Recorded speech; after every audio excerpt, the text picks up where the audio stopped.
fiel, louvando a Senhora das Dores, nossa padroeira, Rainha do céu. Os 150 anos viemos aqui celebrar, na mesa da Eucaristia, a vossa história viemos cantar. Nas terras de Manuel, o povo de Deus é fiel, louvando a Senhora das Dores, nossa padroeira, Rainha do céu. Nas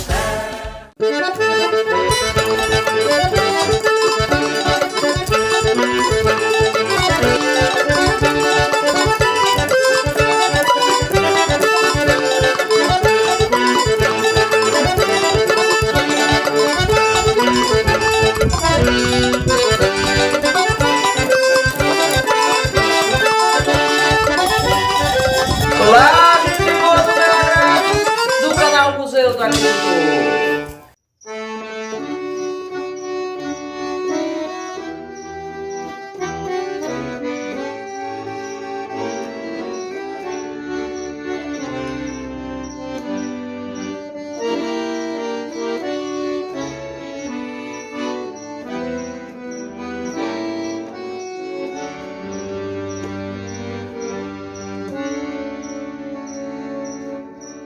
De início, eu gostaria de saudar, né, a todos os que estão aqui conosco, né, que já foram apresentados, né, saudar as pessoas que vão visualizar esse vídeo e a todos os seguidores, né, do canal Museu do Agricultor. E antes de tudo, eu gostaria de dizer que não vou fazer palestra, né, é só uma conversa, né, falar de algo assim que eu tenho proximidade, né, que é a questão da devoção, né, dessa formação religiosa, né. Então vou me apresentar mais uma vez. Sou Elaine Cristina, professora, né. Antes de tudo, uma apaixonada de Monteiro, por Monteiro, minha terra, né, natal. Uma funcionária pública que ama essa terra, sua gente, sua história. Sou esposa de Osho, mãe de Juan. E dizer assim que eu estou muito feliz, porque eu tive a oportunidade de participar, né, das comemorações, das coisas, quando a gente celebrou os 200 anos, né, da presença da fé cristã, da fé católica aqui em Monteiro. E agora estou tendo a oportunidade, né, de participar das comemorações dos 150 anos desta terra que a gente tanto ama, né? E assim, hoje eu vou falar um pouco sobre essa história religiosa, essa formação religiosa. Claro que com saltos, né? Saltos assim bem importantes, né? Porque é uma história grande, né? Que a gente vai tentar fazer um resumo aqui, né? Então são saltos consideráveis que a gente vai dar, né, no decorrer. Então nós sabemos que muitas cidades, muito povoados, nasceram dessa questão religiosa, né? A construção de uma capela, né? E ao redor ia chegando pessoas, né? Comerciantes, tropeiros, né? Pessoas para batizar menino, para fazer casamento, né? E essas questões todas. E Monteiro também tem esse lado, né? Essa questão, né? Ele começa mesmo a gente ter a visibilidade, né? A história, né? Está muito ligada a essa parte religiosa, né? Monteiro não foi diferente, né? A gente sabe que Manuel Monteiro, né, quando veio para cá com a sua esposa, Josefa Vieira, né, de Jesus, eles tinham uma devoção especial por Nossa Senhora das Dores, né? E a gente sabe que depois de uns 30 anos de casamento, eles doaram, né, uma parte do seu patrimônio à Nossa Senhora das Dores. E a partir de então e de outras questões também, começou-se então o crescimento, o nascimento da nossa Monteiro, né? Então, como é que a gente sabe disso e a gente pode provar isso? Através dos livros de batismo, né? Desses registros dos livros de batismo e de casamento, né? E antes de falar desse patrimônio, de quanto era, como foi, dizer o que Clemilda falou há pouco tempo, né? Que aqui a gente já se ouve falar em Manuel Monteiro, acho que Diego sabe disso, né? Em 1701 e 1704 também já se tem alguma coisa falando da presença, né, dos monteiros, de Manuel não, dos monteiros nessa região nossa por aqui, né? E uma coisa que ela falou, que é bem interessante, né, que esses esses monteiros, né, nossos, vieram de Garanhuns, né, de Pernambuco, e não da Paraíba, né, algo que a gente tem que destacar, né? Então, Manuel Monteiro e Josefa, eles se casaram no ano de 1770, na fazenda dos Angicos, né, se tem esse registro, né, desse casamento deles. E algo que ela falou que é muito interessante, né, o nome de Monteiro vem de uma mulher, né, da mãe de Manuel Monteiro, Dona Catarina, né, Dona Catarina Monteiro da Rocha. Então, nós né, temos esse nome, né, vindo de uma mulher, da mãe de Manuel, né? E voltando para a questão, né, do patrimônio, a gente supõe, né, que Manuel Monteiro e Josefa eram muito católicos, muito devotos, né, e viviam essa fé com devoção. A prova disso é os registros de nascimento dos filhos, né, que se tem esses registros, né, no centro do catolicismo do Cariri, que foi no Congo, né, assim como também São João do Cariri foi centro, né, desse catolicismo aqui no nosso Cariri, né? Então tem esses registros, né, de nascimento, do batismo dos filhos do casal, né? Então a gente supõe que esse casal prosperou, né, na vida, né? Depois de 30 anos de casados, eles resolveram doar parte do seu patrimônio como forma de agradecimento, né? Por essa prosperidade, por essa bênção dos filhos, né? Por estarem bem, assim a gente supõe. E essa doação foi uma generosa doação, né? Cerca de 900 a 1.500 hectares, não era pouca coisa não, né? Foi uma doação bem generosa, né? E a gente tem espaços, né, dessa doação que a gente tem que citar, né? E essa doação, né, atraiu pessoas. É importante a gente estar sempre lembrando disso, né? Essa capela, essa doação foi atraindo pessoas e Monteiro começou a crescer, né? A nascer e crescer, né? Então, os passos dessa doação. Primeiro, a gente nota, né, o desejo do casal, né, de fazer essa doação. Depois, o casal dá um passo importante. Eles fazem uma procuração dessa doação para um dos filhos, Manuel José Monteiro, né, passam uma procuração para que ele os represente e faça essa doação. Essa procuração, ela aconteceu em novembro de 1791. O outro passo que é importante a gente falar, né, aconteceu 9 anos depois, que é, no caso, a doação em si. Quando esse filho, né, do casal, Manuel José, foi a Simbres, né, a gente volta, né, para a região deles novamente, né, e fizeram essa doação agora em cartório. Ele fez, né, com a procuração em cartório. Isso aconteceu em fevereiro de 1800, né. E uma coisa dessa doação do patrimônio que a gente percebeu, né, é que essa doação ela foi feita à Nossa Senhora das Dores, né, à Santa, e não à diocese ou a um bispo. Ela foi doada às terras, né, à Nossa Senhora das Dores. É bem interessante isso, né? E a gente pode se perguntar, mas de onde vem essa devoção do casal, né, Manuel Monteiro do Nascimento e sua esposa Josefa, à Nossa Senhora das Dores? Aí a gente novamente volta, né, para a região de onde eles vieram, né, porque a gente sabe que aquela região lá de Garanhuns, de Simbres, ela foi evangelizada por padres oratorianos. E esses padres, eles difundiam a fé, a devoção à Nossa Senhora das Dores. Além também de a gente saber que Manuel Monteiro, né, a sua família, tinha um desses padres, né, oratorianos na sua família. Então, com certeza, esses padres, né, plantaram no coração desse casal essa devoção à Nossa Senhora das Dores, né, a ponto deles doarem, né, uma generosa parte, né, uma grande parte do seu patrimônio à Nossa Senhora das Dores, né. E agora a gente vai saltar um pouco mais, né, e falar, né, a questão da capela, né. A gente, quando fala da capela, a gente sempre costuma fazer um esquemazinho assim para entender, né. Teve a doação E teve também a compra, né, de uma imagem, né, essa imagem aqui, que a gente tem na sacristia da nossa igreja, que ela sai todos os anos em procissão. Então, a gente acredita que a primeira igreja de Monteiro, na verdade, pode ter sido um oratório privado ou um lugar na casa desse casal, né, dedicado a Nossa Senhora das Dores. Pode ter sido aí, né? E depois a construção de uma capela, né? E mais tarde, a reforma desta capela, né? Em 1835.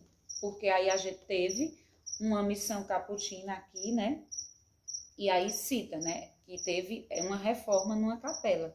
E a cidade continua crescendo. O algodão, que acho que Diego vai falar, né, mais na frente também, é algum ponto importante nesse crescimento da cidade, né? Ele vai falar desse ponto, né, que é muito importante, né, esse crescimento, né? Então, diante desse crescimento da cidade, né, essa capelinha aqui, ela começa a ficar pequena. Ela não comporta mais, né, as pessoas. Né? A gente vê em descrições que o povo, em dia de festa, de preceitos, como a gente costuma falar, ficavam do lado de fora. Né? Não comportava mais. Então, depois de um tempo, né, e de 2 epidemias de cólera, em 1856 e depois em 1862, no ano de 1865, foi criada, né, uma nova paróquia. Dessa vez, a paróquia abrangia, né, as paróquias de hoje, né, de São José de Camalaú, São Sebastião do Umbuzeiro, Nossa Senhora do Rosário na Prata e Nossa Senhora da Conceição em Sumé e Monteiro. Então, essa paróquia abrangia todas essas cidades, né? Hoje cidades, né? E aí a gente teve, né, o primeiro vigário. O nome dele era o padre Alípio Emiliano, ele era abolicionista. Isso a gente vê porque ele nos livros, né, de registros, ele libertou seus escravos, né? E ele também foi deputado por 2 vezes. E ele tinha uma saúde frágil. Esse padre Alípio, ele foi sucedido pelo padre Francisco de Castro e depois pelo o padre Pedro Ramos, um homem que incentivou muito o catolicismo naquela região de Ouro Velho. Ele construiu uma capela por lá. E agora a gente vai dar um salto mais na história, né? Porque a gente não pode, né, passar muito tempo, né? E vamos falar, né, da construção da nossa exuberante matriz, né? Que é um símbolo, né, da nossa cidade, né? Então essa capelinha, né? A capelinha já não comportava mais os fiéis, né? E viu-se a necessidade de se fazer uma nova matriz, uma matriz digna, né? Para essa cidade, né? Que começou a crescer, né? Então, o padre Manuel Baldo da Costa Ramos, ele iniciou a construção de uma nova igreja, mas não deu muito certo, né? E aí veio também a Revolução, que aconteceu aqui em Monteiro em 1911, né? De Santa Cruz, que está tão bem retratada aqui nesse livro, né? Que é uma riqueza, que é o livro Guerreiro Togado, né? Do monteirense Pedro Nunes. Então, veio essa revolução, não deu certo, né? Essa primeira matriz, né, esse primeiro plano, esse primeiro projeto, né? E depois dessa revolução, né, Monteiro também passou por um tempo, período de 6 meses, para pertencer a São Sebastião do Umbuzeiro por causa dessa revolução, né? Então, quando passou essa revolução, Monteiro volta, né, a ser a paróquia, né, ser o centro, né, aqui da paróquia. E aí chega a Monteiro o padre Arthur, né, esse padre aqui, né, o padre Arthur Cavalcante. Ele muito recém-ordenado, né, muito jovem, mas de saúde frágil, muito frágil a saúde dele. Ele morreu com apenas 32 anos de idade. Então, o projeto, né, de construção da matriz não deu certo, né, no tempo que ele passou aqui conosco, né. E aí, depois dele, chega o padre Antônio Ramalho, que está aqui, né, Antônio Ramalho, e ele, sim, vai assumir, né, agora a construção da nova matriz. Então, um dos primeiros passos para a construção dessa nova matriz foi uma reunião. Primeiro ele chegou aqui, né, já consciente de que tinha que fazer alguma coisa por essa cidade, que depois da Revolução tinha ficado tão dividida. Então ele já vinha com isso bastante claro, né? Precisava ser feito algo em mutirão, né? Para que a cidade pudesse novamente se unir, né? E aí foi a igreja, né? Que foi construída, é uma história belíssima, né? Em grande mutirão, todas as pessoas ajudaram. O nosso avô, inclusive, né? Jonas Aleixo, já falecido, ele nos falava, né? Nos contava que mesmo quando criança, ele também contribuía com a construção dessa igreja, que todo mundo ajudava. E quando ele vinha para a cidade, para a feira com o pai dele, né? Ele disse que quando criança trazia num lencinho areia, é bem assim. A gente chega a se emocionar, né? Porque sabe que tem uma contribuição da família nesta construção.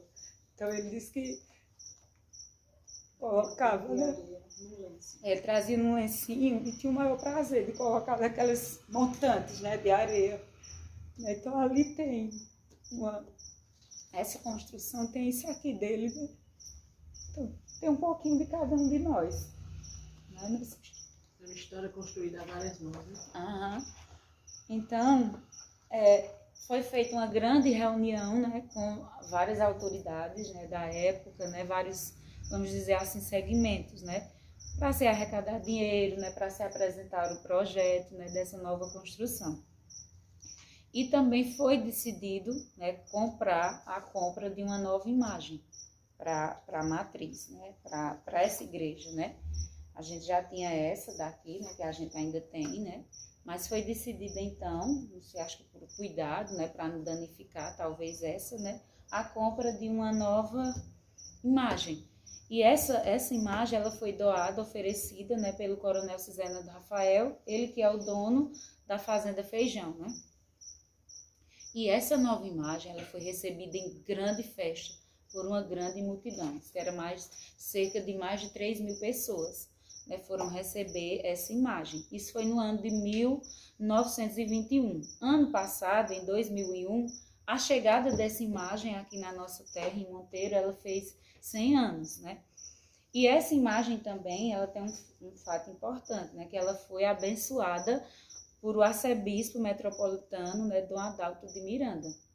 Então, é bem interessante, né? Teve essa festa, ela ficou exposta, foi celebrada a missa de Bom Ano, né?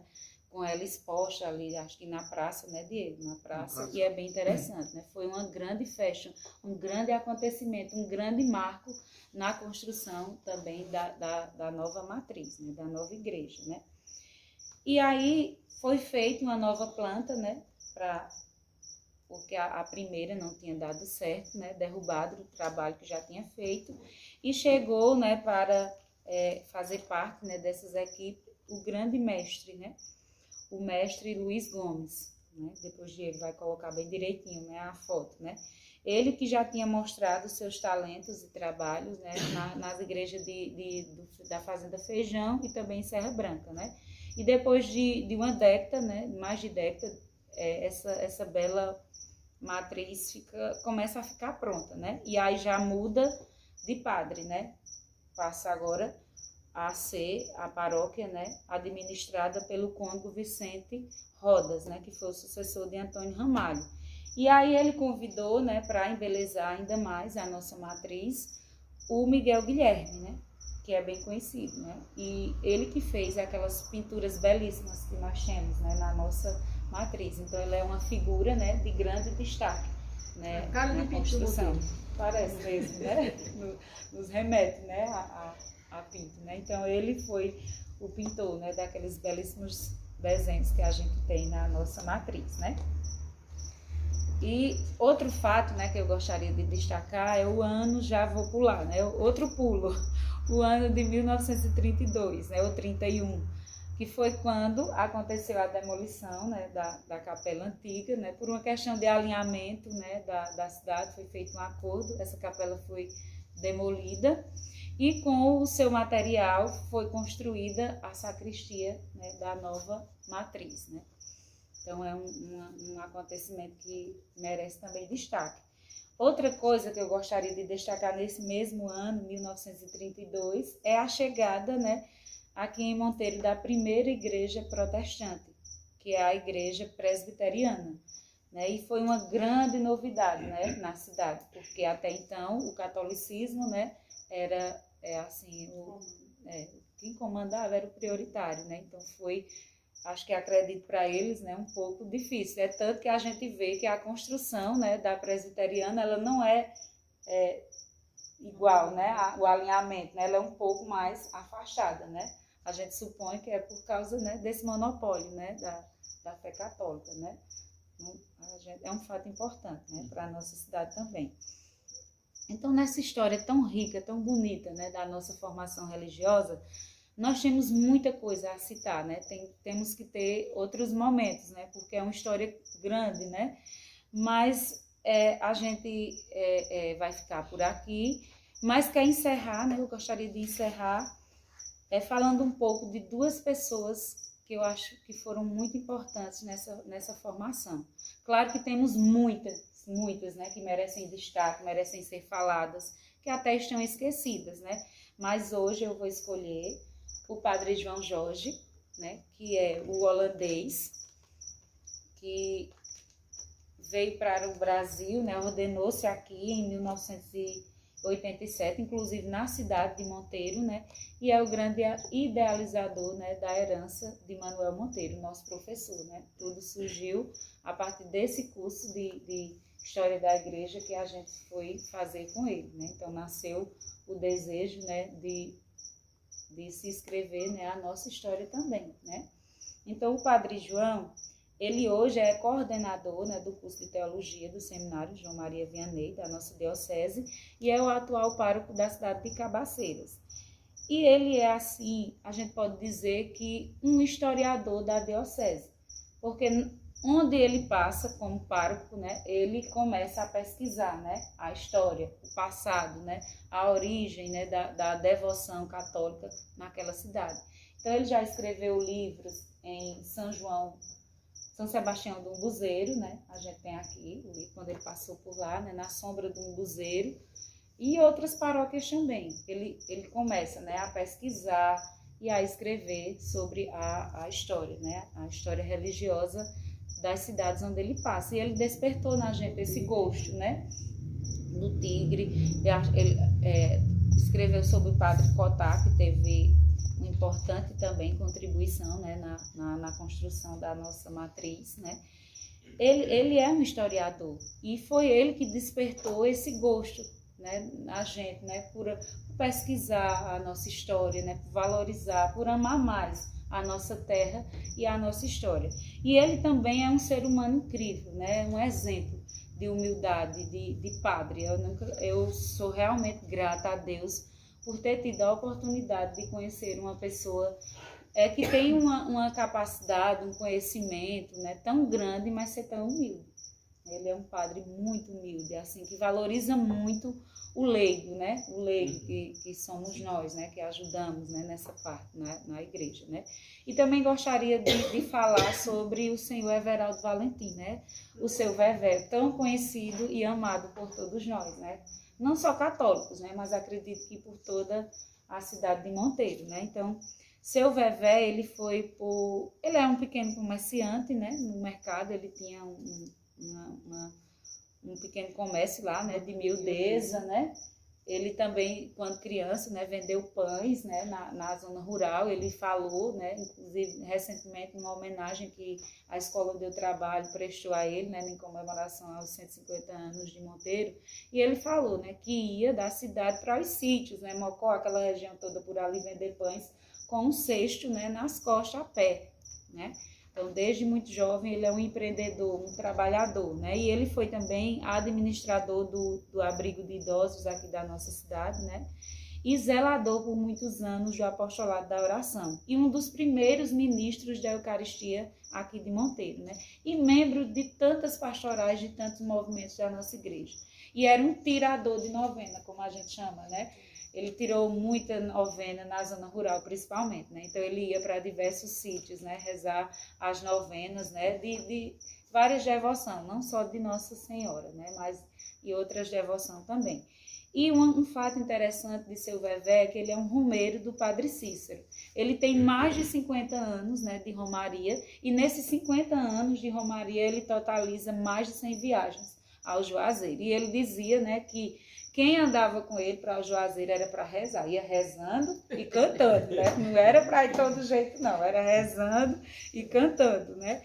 Então, ele é também um fiel devoto de Nossa Senhora das Dores, né? Ele tem na sua casa, né, uma riqueza, né? Ele tem oratórios belíssimos e várias imagens, né? Quem vai assim impressiona assim com a quantidade, né, de imagens que ele tem e com o zelo que ele tem por aquilo tudo ali, né, que ele construiu. E nas minhas pesquisas descobri que ele também é meu parente.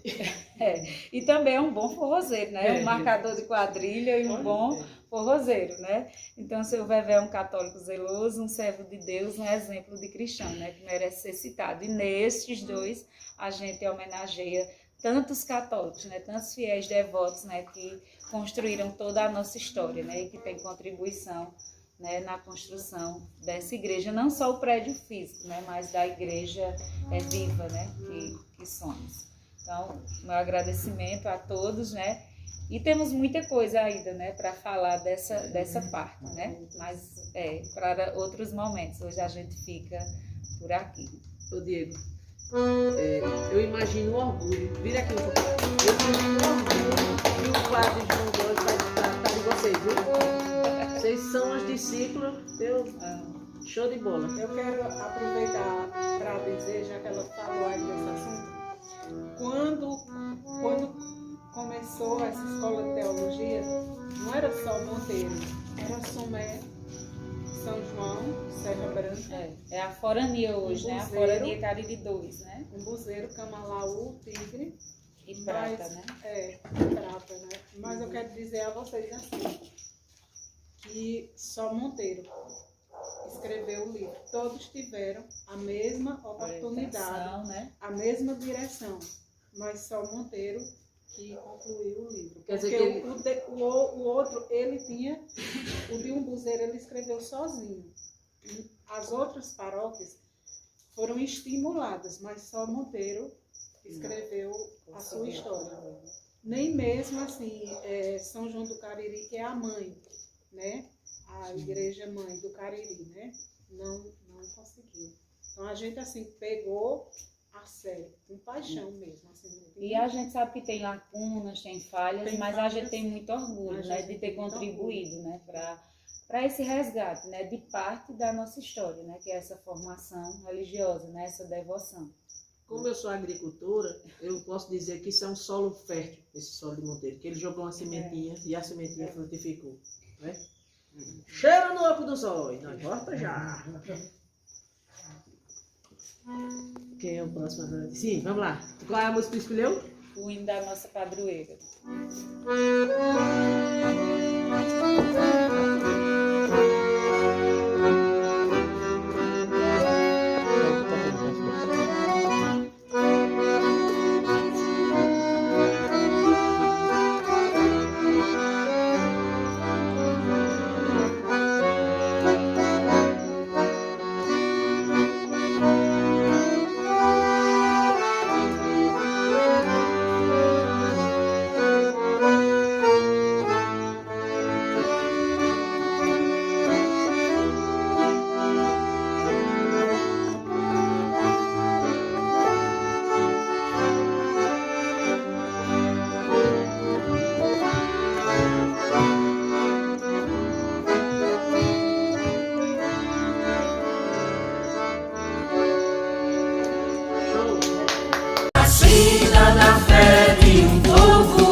plantaste a semente, tornando a celeiro de fé e vocação.